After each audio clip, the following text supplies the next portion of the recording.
En este problema nos ponen un madero que inicialmente está en una posición de 4 metros con respecto a la pared y después se desliza un metro en relación vertical y llega a una nueva posición que nos están preguntando precisamente este deslizamiento. Este deslizamiento que lo voy a decir D, sabiendo que tiene un largo de 5 metros. Ok, entonces podemos representar esta situación de la siguiente forma. Entonces tenemos esta muralla, que vamos a suponer que está bien recta, y tenemos el piso, y aquí va a estar el madero. El madero va a tener un largo de 5 metros, va a haber un ángulo recto, tal como nos dice aquí el enunciado. Esta parte de abajo va a ser de 4 metros. Ah, entonces yo tengo un cateto, una hipotenusa, y puedo aplicar teorema de Pitágoras para encontrar este que me falta. Ok, ¿y cuánto es eso? Bueno, esto va a ser lo siguiente, que 5 al cuadrado, que es la hipotenusa al cuadrado, va a ser igual a la suma de los catetos al cuadrado, o sea, 4 al cuadrado, más un x al cuadrado que voy a desconocer. Yo paso 25 al cuadrado es 25, 4 por 2, 4 al cuadrado es 16, entonces me queda 25, al tiro resto del 16 menos 16 es igual a x al cuadrado, esto me queda 9, x al cuadrado, y por tanto esto me queda igual a 3. No puede ser el menos 3, porque recuerden que si está al cuadrado, esta x podría tomar valor positivo o negativo. No puede ser menos 3 porque esta es una distancia, entonces necesito la parte positiva. Ok, y eso es relevante. Esto que acabamos de hacer es importante porque nosotros ahora podemos saber cuál es el largo de esto. Porque si originalmente eran 3 y se desliza un metro hacia abajo, entonces la posición ahora actual va a ser de 2 metros. Ah, muy bien. Y con ello, ¿qué podemos hacer? Porque nosotros aún sabemos que el mar mide 5 metros. Ah, entonces yo puedo conseguir ahora este nuevo cateto que es más largo, y a ese cateto nuevo, y yo le resto esos 4, voy a obtener ese deslizamiento. Entonces hagamos eso. Entonces tenemos aquí nuestra segunda situación, nuestro madero un poquito más acostadito, que va a ser 5, va a ser 2, y voy a tener Y como mi nuevo cateto incógnito. Entonces me queda 25, de nuevo, hipotenusa al cuadrado es igual al cateto cuadrado, que es 2, entonces 2 al cuadrado es 4, más Y al cuadrado. Todo esto me queda como 21, paso restando el tiro del 4, es igual a Y al cuadrado, y esto me queda, bueno, raíz de 21, que no es exacta, así que se queda tal cual. Y es positiva porque quiero una distancia. Ah, entonces como decíamos, que todo este cateto va a ser 21, y este es 4, entonces lo que yo estoy buscando es este deslizamiento. Por tanto, el deslizamiento va a ser igual a esa resta de los catetos, que es 21, raíz de 21, menos 4. Eso es lo que se desliza en madero respecto a su posición inicial horizontalmente, que es la que está en la letra A. En este problema nos presentan dos semicírculos y nos preguntan sobre sus áreas, más precisamente su suma de las áreas que encierran estas figuras, ambos con centro O y P. Y nos dicen varias informaciones aquí en el enunciado bien precisas, que de A hasta C hay 12 centímetros y que el radio a O, ¿y por qué yo sé radio? Bueno, porque va desde el centro hasta el extremo, entonces ese es el radio de la semicircunferencia más grande, es dos veces el radio del chiquitito. Entonces si nosotros le decimos R a este chiquitito, este va a ser dos veces ese chiquitito. Pero ¿cómo yo puedo obtener ese radio? Porque sabiendo ese radio yo puedo calcular las áreas. Bueno, porque si nos damos cuenta, OB va a ser lo mismo, solamente que el radio, bueno, da vuelta, y PC aquí va a ser lo mismo, pero para el chiquitito. Ah, entonces yo tengo aquí una ecuación donde va a ser 2R más 2R más R más R es igual a 12. Entonces esto me queda 2 más 2, 4 más 1, 6. R es igual a 12. Y yo divido esto por 6 y me queda 2. Entonces R es el radio de más chiquito que es 2 y el otro va a ser 4. Así que mucho ojo.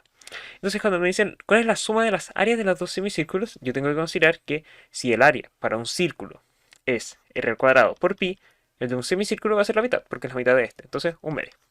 Esto es lo que yo estoy buscando. Y la suma, entonces, de esto va a ser lo siguiente. Un medio por 4 al cuadrado, que es el radio más grande, 4, porque es 2 veces r por pi, más un medio por 2 al cuadrado, pi. ¿Ok? Entonces lo sumo. 4 al cuadrado me va a dar 16 partido 2 pi más 2 al cuadrado es 4. 4 medios, pi. Yo sé que 16 partido 2 es 8, pi, y 4 partido 2 es 2, pi. Entonces la respuesta es 10 pi, que se encuentra en la alternativa B. Y como es una unidad de área, el centímetro está al cuadrado. En este contexto, vemos que tenemos un parabrisas que justo es rectangular, bien conveniente, que tiene un largo de 36 centímetros y un ancho de todo esto, 8 centímetros. ¿Verdad? Todo esto es el largo. Y además tenemos estas plumillas, este par, que son idénticos, de 6 centímetros de longitud cada una para limpiar hasta un ángulo de 90, o sea, tal como se muestra aquí. Y todo esto, o sea, si lo vemos por separado, esto es 6 centímetros y la otra, que es idéntica, es 6 centímetros también. Y nos preguntan, ¿cuál es el área de la superficie que no alcanzan a cubrir las plumillas? Ok. Entonces, la idea general es que si nosotros pensamos cuál es el área que no se cubre, va a ser precisamente la que las plumillas llegan, excepto toda el área del rectángulo que no tenemos cubierta. Ya, a ver, y si nosotros planteamos eso, es como que yo a toda el área de mi parabrisas le restase donde llegan mis plumillas. Porque todo este espacio sin limpiar va a ser precisamente eso. Todo el área menos el área que alcanzan a cubrir estas dos. Ok, eso es lo que tenemos que hacer. Por tanto, mi primera aproximación al problema es conseguir el área total, que va a ser el del rectángulo, que ya lo conocemos, de 13 por 8, que esto es nada más ni nada menos que 104. Ok, ya tenemos la posibilidad de descartar la A y la B, porque dice 42 menos algo. No, nada que ver, 104 es lo que estamos buscando. Y ahora, como nosotros sabemos que esto va a ser como un cuarto de circunferencia, si se dan cuenta, el recorrido que hace cada plumilla es un cuarto de circunferencia. Pero si yo tengo 2 cuartos, va a ser como un medio. O sea, en esencia, mis plumillas van a ser una semicircunferencia o un semicírculo, para ser más exactos, donde su radio va a ser equivalente a decir 6 centímetros. Ok, entonces, ¿cuál es el área de un círculo? ¿Por qué digo un círculo? Bueno, para tener referencia de que el área de un círculo es r cuadrado, que es su radio, por pi. Y si es la mitad de eso, o sea, un semicírculo, es la mitad, un medio de eso. Por lo tanto, si nosotros reemplazamos mis valores de un medio por 6 al cuadrado pi, 6 al cuadrado es 36 partido 2 pi, y eso es igual a 18 pi. Ah, ok, entonces el área que no cubre, como x, va a ser igual al área total, 104, menos ese área que sí se cubre, que son parte de las plumillas, los 18 pi. Ok, esta es nuestra expresión y la letra D es la correcta. En este problema nos presentan el luche, que tiene, en este caso, 8 cuadrados que son congruentes entre sí, o sea, todos son iguales, y son cuadrados, entonces todos sus lados son iguales, dibujados uno tras otro, tal como se muestra. Si sabemos que ella calculó el área total de los cuadrados, lo que le dio 7200 centímetros cuadrados, o sea, entre los 8 cuadrados hay un área total de 7200 centímetros cuadrados, lo que calculó Camilo. Entonces nos preguntan cuál es la longitud de la cinta. ¿Y cuál es la cinta? Más que nada, la cinta va a equivaler a lo que está en todo este costado. O sea, es como el perímetro exterior de la figura. Ok, entonces si nosotros sabemos el área y sabemos que son cuadrados, lo único que va a haber es que como son todos lados iguales, es como si yo dijese 8 veces el área de los cuadrados del lado A va a ser igual a 7200. Yo sé que si yo divido esto por 8, me va a quedar a cuadrado es igual a 9 por 0, 0. Porque igual lo pueden ver aquí. Yo sé que por sí solo 72 partido 8 es igual a 9. Y si yo tengo dos ceros que lo acompañan, o sea, por 100, le multiplico ese 100. Entonces, si yo ahora paso la raíz, me va a quedar que A es igual a 30. Porque ahora si yo lo compruebo es que 30 por 30 me va a dar 900. Y yo sé que A tiene que ser igual a un número positivo porque no podría ser negativo. Porque si recuerden que es muy importante esto. que a al cuadrado podría tomar un valor negativo, menos 30 o 30, porque igual menos 30 por menos 30, el menos con el menos se van y te queda 900 igual. Pero como se trata de una distancia, tiene que ser positiva, entonces esto está bien. Y ahora, ¿qué tenemos que hacer para sacar la longitud de la cinta? Todo este contorno que tenemos aquí en el juego. Bueno, podemos ver que este ladito, por ejemplo, va a ser 30. Y si nosotros tenemos 30 y 30, todo el exterior va a ser 60. Ah, entonces nosotros podemos concluir que estos cachitos que se quedan afuera, no tengo tal vez tanta claridad, pero sí sé que la suma de estos cachitos me tiene que dar igual a 30. Es como si fuese un lado extra. Ah, ok, entonces si nosotros ahora nos ponemos a contar cuántos trazos se hicieron, es como contar cuántos lados de cada rectángulo, de cada cuadrado hay, quiero decir. Entonces aquí, ¿qué tenemos? Tenemos 1, 2, 3, 4 entre estos dos, 4, vamos a anotarlo, 4, 5, 6, 7, 8, 9, 10 entre esos dos, 11, 12, 13, 14, 15, 16, 17, 18. Ok, entonces en total es como si hubiesen 18 lados de mi rectángulo, de mi cuadrado quiero decir. Y cada lado es de 30 centímetros. Entonces yo calculo. Me queda que el 0 lo puedo omitir, porque es como si estuviese amplificando simplemente por 10.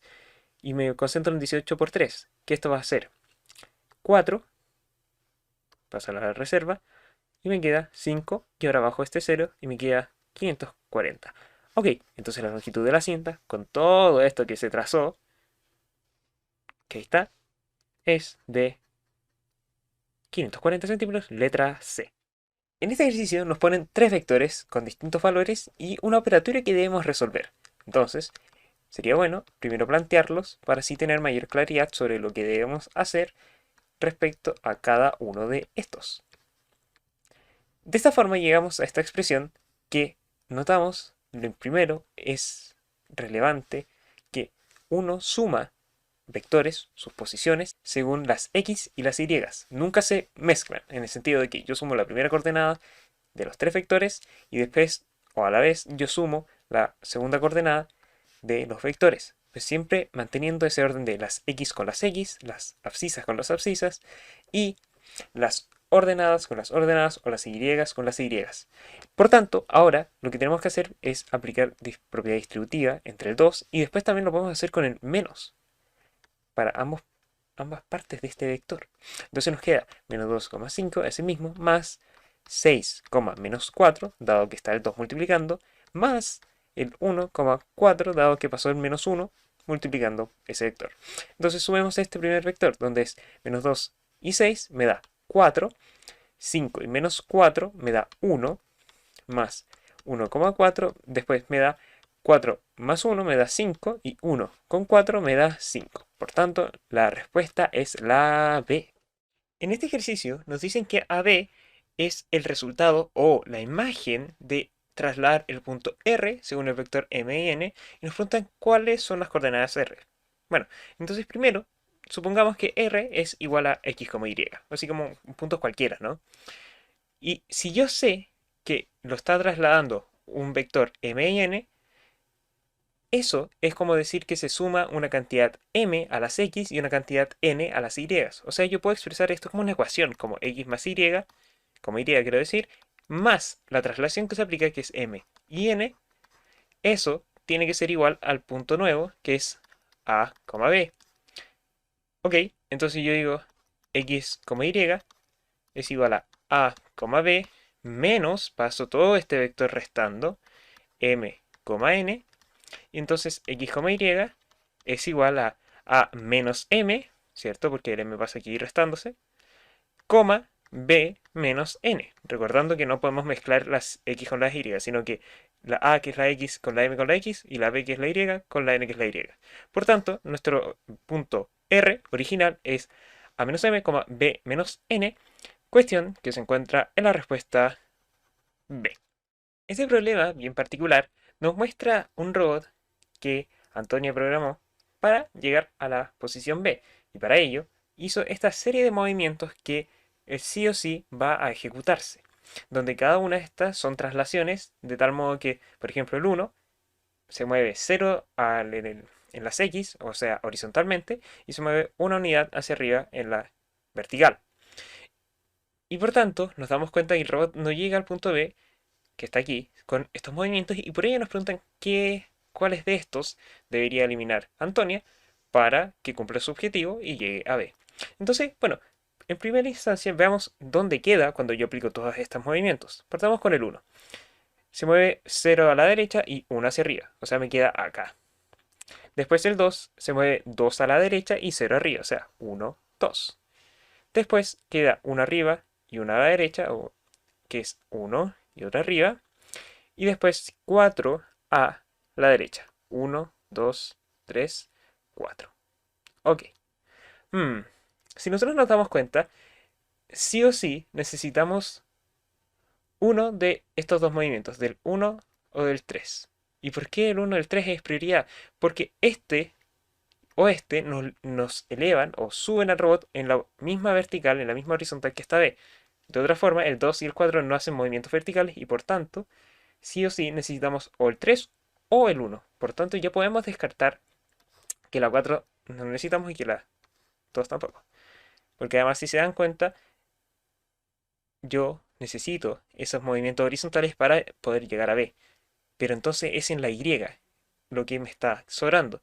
¿Y qué pasa? Es que yo puedo notar que si yo hago este mismo recorrido, primero, solamente dejando el movimiento 1 y eliminando el 3, voy a ver si es que esto resulta. O sea, voy a hacer lo mismo. Voy a subir 1, voy a correrme 2 a la derecha, y después voy a saltarme el 3 y voy a pasar al tiro al 4. Y voy a decir 1, 2, 3, 4. Ah, entonces con el 1 seguido con el 2 y el 4 llego al punto B. ¿Qué hubiera pasado si yo hubiese eliminado el movimiento 1 y hubiese hecho el 2, el 3 y el 4? Entonces hagamos eso mismo. El 2 a la derecha, 1, 2. Después el 3, 1 a la derecha, 1 arriba. Y después el 4 que me hace 1, 2, 3, 4. Me pasé. Por tanto, puedo notar que es el 3 el que yo tengo que eliminar, uno de estos movimientos, y me di cuenta que con el 1, el 2 y el 4 llego perfectamente al B, y entonces cuando me preguntan cuál de los anteriores tiene que eliminar, quitar a Antonia para que llegue a B, es, en consecuencia, la letra C. En esta figura vemos dos rectángulos, uno vertical, uno horizontal con medidas correspondientes, y nos hacen la pregunta tal que ¿cuál debe ser la longitud de AQ? O sea, todo esto que estoy rayando en rojo, de tal modo que estos dos rectángulos que les mencionaba sean semejantes. Y bueno, recordando que AQ es menor que PQ. O sea que la figura no nos está mintiendo en realidad. ¿Y qué quiere decir que sea semejante? En efectos prácticos nos dice que la razón entre sus lados correspondientes debe mantener una constante. Quiere decir que, por ejemplo, si yo tomo cualquiera sea la figura, el lado de la figura 1 con otro lado de la figura 2 que sean correspondientes, correlativos, en el sentido de que mantengan una misma relación entre los ángulos, porque, por ejemplo, yo tengo aquí un triángulo con ángulos X e Y, Z, y aquí otro más chiquitito entre X, Y, Z. Entonces, lo que quiero decir es que si este es lado 1 y este es lado 2, yo no podría tomar el lado 3, por ejemplo, para mantenerlo en esta relación, porque estoy relacionando el lado que tiene X e Y como ángulos correspondientes, tal como aparece L2 que tiene X e Y como sus lados correspondientes. Así que en esencia, conociendo eso, vemos que si AQ debe ser semejante con todo el resto, notamos que 5 centímetros vendría siendo el largo. Y 6 centímetros también vendría siendo el largo, pero en el otro rectángulo 3 el ancho y AQ es el ancho. Entonces tenemos que mantener esa relación entre largo partido largo es igual a ancho, pero del triángulo chico, del primero que establecimos esa relación, partido el ancho del grande. Entonces podemos darnos cuenta que yo ahora puedo pasar multiplicando este 3 y despejar x y me queda 5 por 3. Y esto, el 6, yo lo puedo descomponer como 3 por 2. Y se dan cuenta que yo puedo simplificar este 3 con este 3. Todo esto es igual a x. Y por ello solo me queda 5 partido 2, que es igual a x. Respuesta D. En este ejercicio nos ponen tres figuras de las que debemos saber si estas semejanzas son correctas y descartando cada una de ellas. Por tanto, si partimos con la 1, vemos que nos dicen que el triángulo ABC, que es el más grande de afuera, es semejante con MNP, con este chiquitito al centro. ¿Y cómo podemos saber si eso es cierto? Es que la información más importante se encuentra acá, que sean puntos medios. ¿Y qué significa eso? Que este lado tiene que ser la mitad de la distancia que hay entre A y B. O sea que yo puedo decir que con total certeza que AP mide lo mismo que PB y mide lo mismo que NM. A su vez, yo puedo decir que NP mide lo mismo que acá y que el otro lado, y que MP mide lo mismo que este otro lado y este otro lado. Ah, pero ¿se dan cuenta que hay algo aquí bastante particular? Que yo tengo un lado que tiene una razón de 1 y el otro que es más grande que tiene dos veces eso. Después este otro es 1 y aquí dos veces eso. Y aquí el otro con tres rayitas es dos veces el otro. 1. Entonces podemos notar que por criterio de lado, lado, lado, notamos que hay una razón de semejanza de 1 es a 2. Donde el triángulo al medio es 1 y el otro es dos veces esa cantidad. Por tanto, con total certeza, gracias a que hay puntos medios y nos dice el enunciado, esta es correcta. Vamos con la siguiente. ABC, ABC es semejante con MNP. Muy similar al otro, pero ahora nos preguntan, la información que nos dan es que esto, las líneas MN, AB son semejantes, NP con CB son paralelas, quiero decir, y PM con AC son paralelas. O sea, es como muy similar al otro, pero no podemos saber si exactamente son puntos medios. Pero como son paralelas, podemos saber una que otra cosa con respecto a los ángulos. Porque, por ejemplo, como acá podemos decir que hay un ángulo X, aquí también podemos decir que hay un ángulo X porque AB y MN son paralelas. A su vez, yo puedo decir que aquí hay un ángulo Y y aquí por paralelismo, aquí hay otro ángulo Y. Ah, ¿y qué puedo decir sobre el resto? Bueno, que aquí puedo decir que también tengo un ángulo Z en la punta de todo esto, que puede ser que se repita. ¿Dónde puede ser que se repita? A ver, si yo veo desde aquí al costado, noto que el paralelismo de esta línea de NP se repite por acá. Ah, entonces Z debe estar repetido por aquí. Ah, pero espérame. Si X, Y y Z forman un triángulo, o sea, yo sé que X más Y más Z tienen que ser 180, y si yo ya tengo aquí X más Z, el ángulo que me queda aquí restante es X. Ok. Luego me pasa lo mismo en acá. ¿Dónde acá? En este punto. ¿Qué pasa aquí? ¿Qué ángulo va a tomar este triangulito? Notamos lo mismo. YZ, ¿cuál me falta? X. Maravilloso. Después, ¿qué podemos decir con respecto a estos dos que me quedan? Podríamos decir lo siguiente, que dado que yo conozco cuánto mide este ángulo Y, a lo mejor se replica por acá. Y la verdad es que sí, porque si nos notamos, acá este Y se repite por paralelismo por aquí. ¿Se dan cuenta? Porque esa es una mnemotecnia muy buena por paralelismo. Hay veces que confunden, pero si nosotros hacemos como esta idea, esta estrategia de que yo tengo como una Z que se forma entre las rectas paralelas y los ángulos que están entre medio son iguales, entonces yo sé fácilmente qué tengo que hacer. Es una muy buena estrategia por si alguna vez se les olvida. Y si seguimos con la misma lógica, notamos que aquí YX nos falta Z, acá ¿qué nos falta? Nos falta Y para completar el 180 y en este nos falta Z y así tenemos todos los lados y ya creo que pueden ver que este ángulo chiquitito tiene XYZ y el más grande tiene XYZ, se mantiene en la misma proporción y por criterio de ángulo-ángulo, esta es correcta. Este último me dice que ABC es semejante con el triángulo que es CBT. Y la información que nos dicen es que CD, esta, es perpendicular a AB. O sea que aquí hay un ángulo recto, al igual como en la punta. Entonces yo puedo decir, solo por establecer un ángulo, que aquí va a haber un ángulo X y al otro lado de la punta va a haber un ángulo Y. Oye, pero esto se parece mucho a lo que hicimos antes, donde si yo tengo en este ángulo, en este triángulo grande, X más Y más un ángulo perpendicular, digamos, lo voy a decir así, que tiene que ser C, que tiene que ser más 180, si yo me enfoco en CBD, veo que tengo uno perpendicular, uno Y, entonces para que me dé 180 grados, sé que aquí debería haber un X, y en consecuencia al otro lado, X más perpendicular, tiene que haber aquí una Y.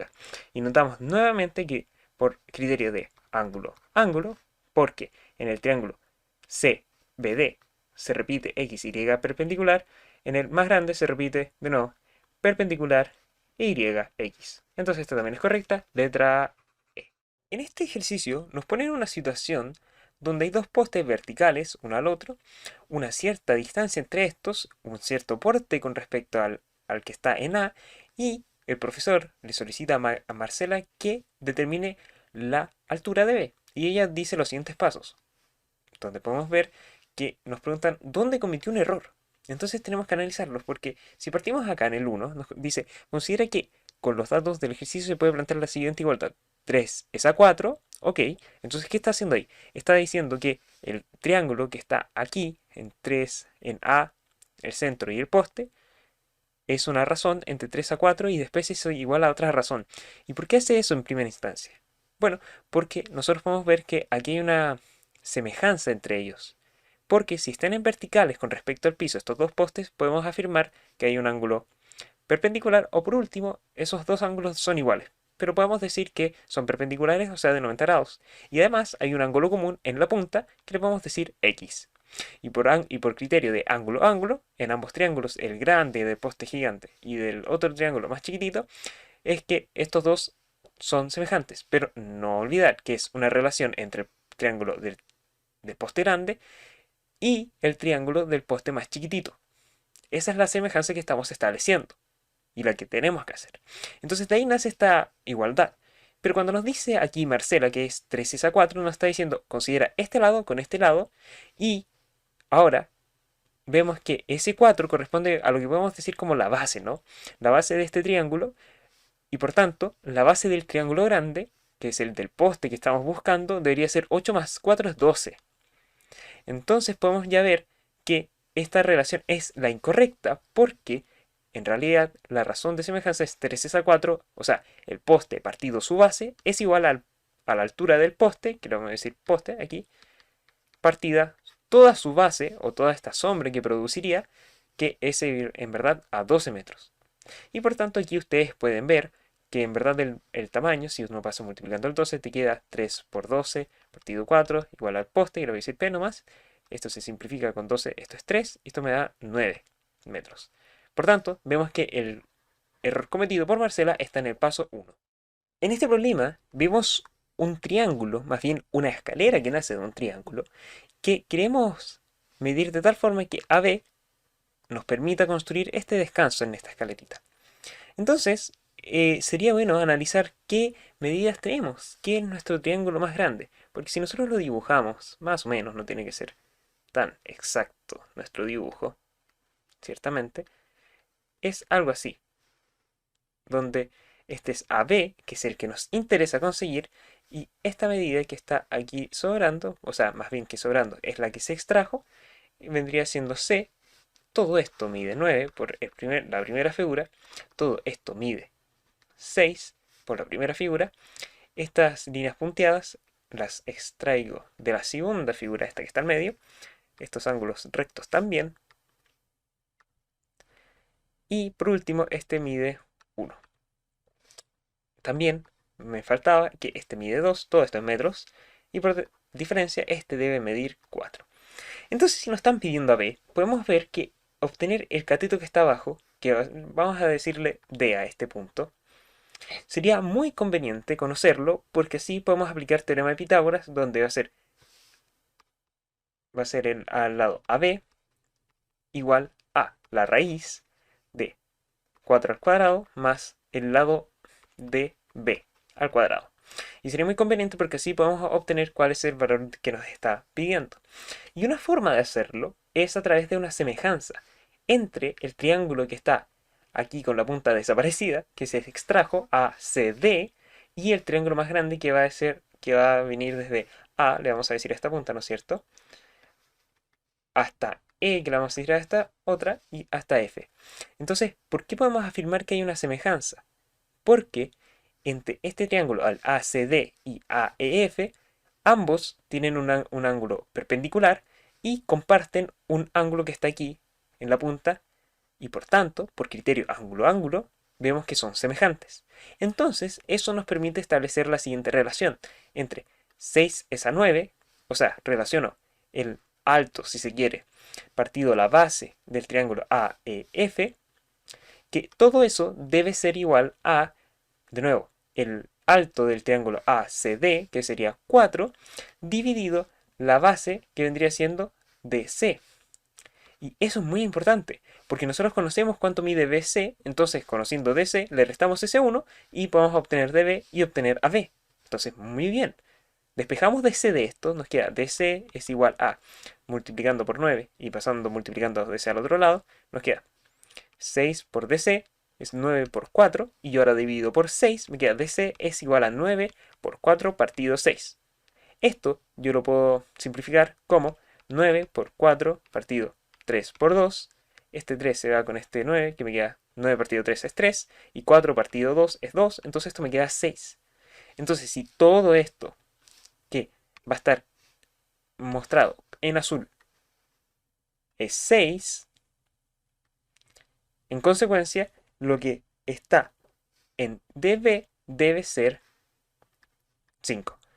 Ah, entonces si nosotros sabemos que el cateto mide 4 y el otro 5, bueno, ahora lo reemplazamos. Aquí nos va a quedar 4 al cuadrado más 5 al cuadrado. Sabemos que 4 al cuadrado es 16 y 5 al cuadrado es 25, y la suma de estos nos debe dar 41. Entonces vemos que la respuesta correcta es la B.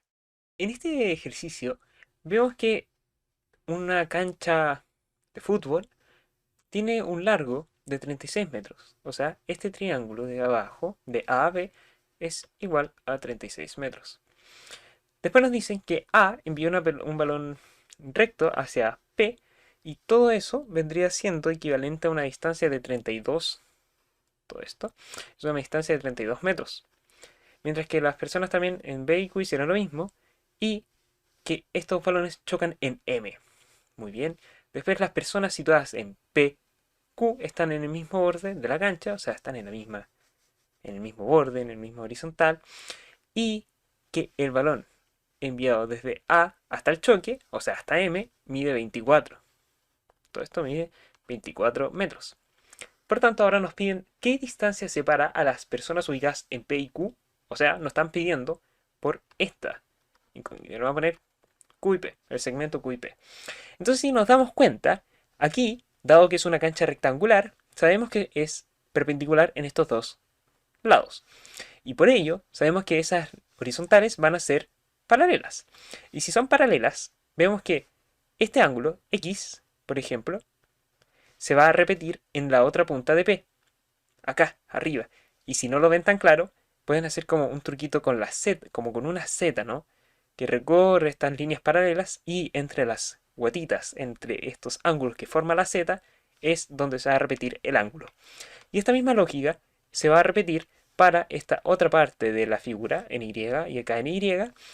Y como ya pueden ver, como hay dos ángulos que se repiten, que son iguales en estos dos triángulos, QMP y M o BMA, sabemos que son semejantes por criterio ángulo-ángulo.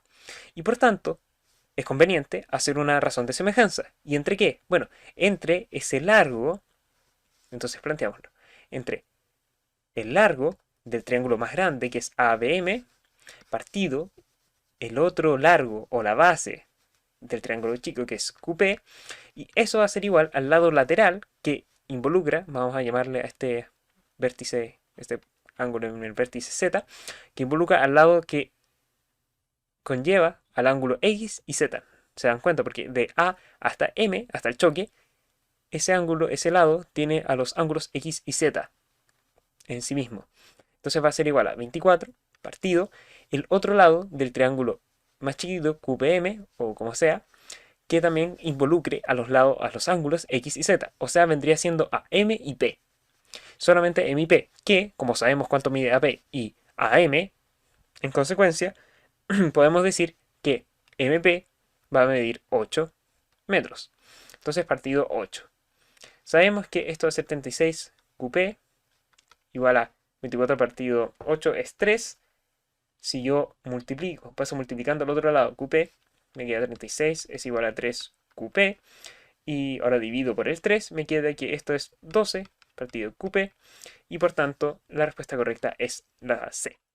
En este ejercicio nos dan un mapa a escala, donde vemos que la escala del mapita es de 1 versus la realidad que es 1.000.000 veces más grande. Eso nos está indicando esto. O sea, nos está indicando que el mapa hecho es una millonésima parte de lo real. O sea, en medida, en kilómetros, en lo que sea. Pero ahora nos hacen la pregunta, ¿cuál es la distancia real que hay entre dos ciudades en este mapa si se representan 30 centímetros? Ok, entonces esto es igual ¿a qué? Como habíamos dicho, esto es igual a la relación entre lo que está dibujado, por eso el 1 lo más chico, o sea, el 30 centímetros, partido la distancia real, que es mucho más grande, que lo vamos a decir X, que es nuestra incógnita. Entonces lo que nosotros podemos hacer es pasar multiplicando esta X al otro lado de la igualdad y este 1.000.000 al otro lado, y nos queda X es igual a 30 por 1.000.000, que esto va a estar aún en centímetros. Pero ojo, nos están preguntando por kilómetro. Ah, ok. Entonces primero resolvamos esto y lo podemos expresar con potencias. O sea, 3 por 10 ¿a cuánto? A 1, 2, 3, 4, 5, 6, 7 ceros. O sea, 3 por 10 a la 7 centímetros. Muy bien. Y nosotros sabemos que ¿cuánto es un centímetro? O cuánto más bien es un kilómetro en centímetros. Bueno, un kilómetro lo podemos pensar para hacer una conversión de, si es que no lo sabemos directamente, es que un kilo está acá, nos indica que es 1.000 veces metros, ¿no es cierto? Porque por eso está el prefijo de K, de kilo, de 1.000, y después el centímetro vendría siendo 100 veces ese metro, en el sentido de que entonces nosotros podríamos plantear lo siguiente, que es 1, 1.000, los 1.000 que ya estaban, por 100 veces más centímetro. Por eso es 100 esa C de 100 veces, de centímetro. Entonces vemos que la conversión de 1 kilómetro a centímetros es 100.000 centímetros. Muy bien, por tanto, podemos hacer una regla de 3 aquí arriba, donde vamos a plantear 1 km, es nuestra incógnita, partido de una incógnita, es igual a 1.000, o sea, 100.000 centímetros, partido lo que nosotros tenemos, que es 3 a la 10 por 7 centímetros. Simplificamos las unidades de medida, vemos que nos va a quedar en kilómetros. Y ahora, ¿qué podemos hacer? Bueno, paso multiplicando esta gran potencia al otro lado y x también, y divido inmediatamente por 100 y me queda 3 por 100, o sea, por 10 a la 7, es dividido por 10 a la cuánto, para hacerlo mucho más rápido. 10 a cuántos ceros hay. Hay 5 ceros, 5. Y esto tiene que ser igual a x, que como podemos ver mantenemos este kilómetro que habíamos puesto aquí, kilómetros. Y ahí ya estamos llegando a la respuesta. Y como pueden ver, como estamos en una división y estas potencias tienen la misma base, o sea 10, tenemos que restar estos exponentes. O sea, 7 menos 5 va a ser igual a 3 por 10 a la 2. 7 menos 5 es 2. Es igual a x en kilómetros. Y por tanto, esto es igual a 300 kilómetros. Y así llegamos a la respuesta correcta, que es la C. En este ejercicio vemos que tenemos una circunferencia, bueno, de centro O, donde hay un radio pequeño de R minúscula y otro que es de R mayúscula y también de centro O, como muestra esa figura. Y entonces nos preguntan cuál de las siguientes afirmaciones es verdadera. Entonces si sabemos que nuestra figura original es la grande, que le vamos a poner original, para no olvidarlo. Y esta es la de homotesia. Podemos tener ahora que analizar la 1, por ejemplo. Dice, la razón de homotesia es distinta a 1. Y sí, esa es correcta, porque en caso de ser 1, la figura que se formase sería la misma, porque recordar que, por ejemplo, si nosotros le decimos k a la constante de homotesia, a la razón homotética, recordar que esta mide la razón o la división entre la figura o el trazo, el largo entre el punto y la figura nueva que es la homotética, partido, dividido, la original. Esa siempre es la razón que nos entrega la razón de homotesia. Y si esta es igual a 1, significaría que ambas figuras son iguales. Entonces, dice, después la 2, la razón de homotesia puede ser negativa y esa también puede ser verdadera. Porque como son circunferencias concéntricas y justo el centro de homotesia calza, coincide con el centro de las circunferencias, esta figura original se pudo haber achicado en una razón de k que va entre 1 y 0, como a su vez pudo haberlo hecho entre menos 1, entre k y 0. Porque recordar que el menos solo nos indica que la figura que se produce está rotada en 180 grados. O sea, típicamente nosotros las podemos ver en un triángulo que está aquí, por ejemplo, y está en el centro de homotesia, o nosotros decimos que toma valores negativos esa razón si es que esto queda rotado, tal que así, más o menos, ¿cierto? Pero como están es una circunferencia y están el punto de homotesia igual que el centro de estas circunferencias, podemos decir que pudo haber sido negativo, como aquí dice puede haber sido, no es una afirmación completa, sino que es una posibilidad, como a su vez también pudo haberse achicado debido a que es una homotesia positiva. La verdad es que no lo sabemos y esta posibilidad sí existe. 3. Si se conoce la razón de homotesia, entonces se conoce la razón entre sus radios y esa también es correcta, porque recordar que una homotesia es básicamente una aseguración, por así decirlo, de una razón de semejanza, donde esta acá también equivale a la razón de semejanza entre las figuras, entre sus lados y entre sus elementos secundarios, como en este caso es el radio. Entonces esa también es correcta porque es relevante esa información de que K nos sirve no tan solo para identificar esta homotesia, sino que también para identificar la razón, la división, la proporción entre los largos de las figuras. Por tanto, estas tres son correctas y la letra es la E. En esta pregunta de insuficiencia de datos, tenemos que analizar una a una las afirmaciones que se hacen y después, si es que no son suficientes por sí solas, separadas, tenemos que verlas en conjunto y si no sirven en conjunto es porque se requiere más información en torno a identificar cuál es la otra coordenada, la tercera, de este triángulo. Entonces nos dicen, si nosotros podemos hacer una gráfica más o menos para tener una idea, esto como en la prueba, que no tenemos una cuadrícula, pero podemos tener una aproximación que nos puede servir un poco más que de guía, más que de nada. Entonces, tenemos una cosa así. Tenemos que en el 1, 1 está aquí A, tenemos que en el 5 y 3, acá en Y, tenemos al punto que es B. Y por tanto, tenemos que buscar el próximo que es C. Si nosotros pensamos con respecto a la primera, nosotros podríamos pensar en esto, tan solo por dar un ejemplo, que entre el ángulo BAC, o sea, en el ángulo que está en A, aquí hay un 90 grados. Por lo tanto, el 90 grados puede estar como en una recta imaginaria infinita que pasa por A, que asegura esos 90 grados, y de tal forma ustedes podrían darse cuenta que C puede estar acá, C puede estar acá, C puede estar en toda esa recta infinita que asegura que en A hay un ángulo recto. Porque como nos dice que es BAC, entonces el ángulo se encuentra en A, se tiene que hacer esta figura y como no nos da suficiente información, por sí sola no nos sirve. Cruz chiquitita. Entonces con eso en mente podemos pasar a la siguiente afirmación que nos dice que el triángulo es isósceles, ok, o sea que tiene dos lados iguales, y el vértice está en el cuarto cuadrante. Ok, una forma de verlo es la siguiente. Es que si nosotros recordamos que, por ejemplo, si nos vemos que es una circunferencia, nosotros podemos tomar esto como ejemplo. Por ejemplo, aquí es A, el centro está en B va a estar justo en el límite de la circunferencia con un radio R, y si se dan cuenta, todos los triángulos que yo haga desde la circunferencia van a ser isósceles, porque siempre van a mantener esa distancia de circunferencia. Y en este caso, podemos hacer una circunferencia bastante grande, y podemos decir, bueno, aquí va a haber un punto C, aquí podría haber un punto C, aquí podría haber un punto C, y así al infinito, y todos estos que estén en el cuarto cuadrante, que es precisamente el que está aquí abajo.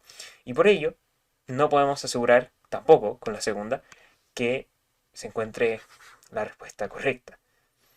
Entonces, ¿qué pasa? Tenemos que analizar ambas juntas. Y si nos damos cuenta, ahora ambas juntas nos dice ya, mantén esta recta imaginaria que habíamos propuesto para hacer estos 90 grados. Y también mantén esta circunferencia para mantener el mismo largo, el mismo radio. Ah, pero si se dan cuenta, aquí como que tenemos una pseudo intersección, donde esta intersección va en el punto que es perpendicular, mantiene el radio y llega como hasta acá. Que este C, que tiene coordenadas en X positivas, en Y negativa, y que precisamente mantiene esa idea de que es un triángulo isósceles, A es de 90 grados, y por tanto, ambas juntas sí me sirven para poder identificar cuál sería, si nos ponemos a hacer los cálculos, cuál sería teóricamente la posición de C. Por tanto, la alternativa C es la correcta.